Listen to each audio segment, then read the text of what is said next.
mahigit 700 pamilya ang inilikas sa Cagayan dahil pa rin sa bagyong Goreng.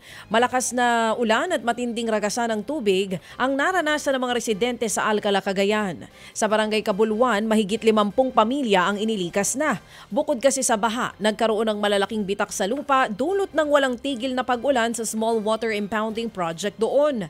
Ayon sa mga otoridad, hindi ito ligtas sa mga nakatira malapit doon dahil ilang metro lamang ang layo ng kanilang bahay mula sa malalaking bitak.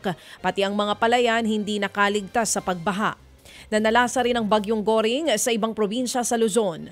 Sa Bangged Abra, baha at putik ang sasalubong sa San Antonio Elementary School.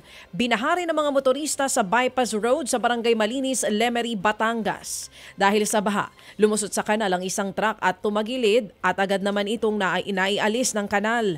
Hindi rin madaanan ang Nasugbu Magallanes Road sa Batangas dahil pa rin sa landslide. Ted Filon at DJ Chacha ngayon nasa Radyo 5 92.3 News FM Monday to Friday 6 to 10 a.m.